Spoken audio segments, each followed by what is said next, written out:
दुनिया में बहुत सी ऐसी शख्सियात गुज़री हैं जिन्होंने अपनी सलाहियतों से ना सिर्फ अपना बल्कि अपने मुल्क और कौम का नाम भी रोशन किया है।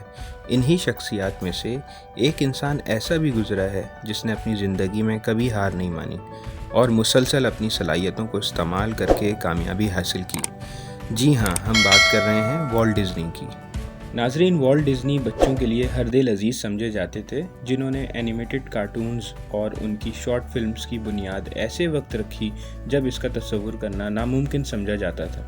वॉल्ट डिज़नी, जिनका पूरा नाम वॉल्टर एलियास डिज़नी था, 5 दिसंबर 1901 में शिकागो में पैदा हुए। डिज़नी की शुरुआती ज़िंदगी बहुत स्ट्रगलिंग में गुजरी। करियर के स्टार्ट में ही उनको एक न्यूज़पेपर कंपनी से निकाल दिया गया क्योंकि कंपनी का मानना था कि वो बहुत लेस क्रिएटिव हैं।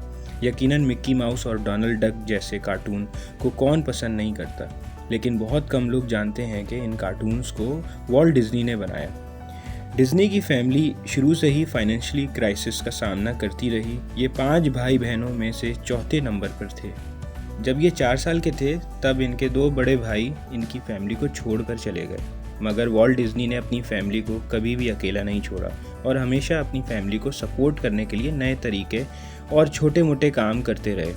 16 साल की उम्र में उन्होंने यूएस मिलिट्री ज्वाइन की, मगर वहाँ भी उनको कामयाबी ना मिल सकी। इसके बाद काफ़ी जॉब से रिजेक्ट होने की वजह से फाइनली एक एम्बुलेंस ड्राइवर की नौकरी कर ली। इसी तरह की बहुत सी छोटी छोटी नौकरियां करते रहे ताकि अपनी फैमिली को सपोर्ट कर सकें, और बहुत जल्द डिज़नी को एक अच्छी नौकरी की पेशकश भी हो गई। 1928 में आर्ट स्टूडियो में, जो कि एक प्रिंटेड एडवर्टाइजमेंट कंपनी थी, काम का आगाज़ किया।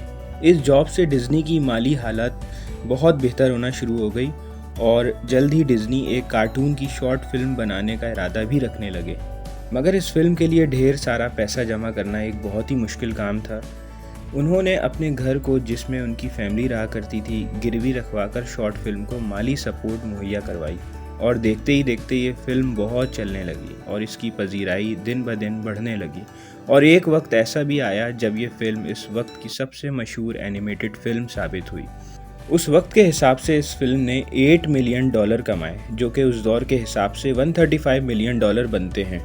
आज भी इस फिल्म के पास सबसे ज़्यादा एकेडमी अवार्ड और ऑस्कर नॉमिनेशन का एजाज़ मौजूद है। और अगर हम बात करें ख़ुद डिज़नी की, तो उन्होंने भी 59 नॉमिनेशन में से 22 बार एकेडमिक अवार्ड जीते हैं। ये वाहिद उस दौर की एनिमेटेड फिल्म थी जिसमें साउंड था, क्योंकि उस दौर में मिक्की माउस एक नेशनल सेंसेशन बन गया था और इस फिल्म में मिक्की माउस की आवाज़ खुद वॉल्ट डिज़नी ने निकाली थी।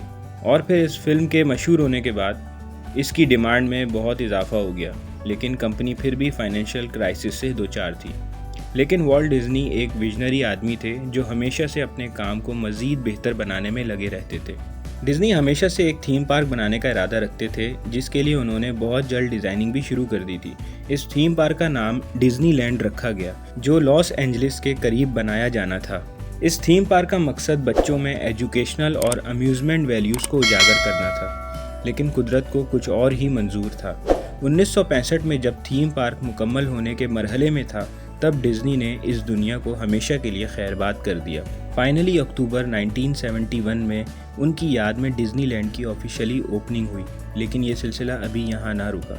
1983 में जापान में, 1992 में पेरिस में और 2005 में हांगकांग में भी डिज़नीलैंड की इफ्तिताह हुई, जो यकीनन उसकी कामयाबी का मुंह बोलता सबूत है।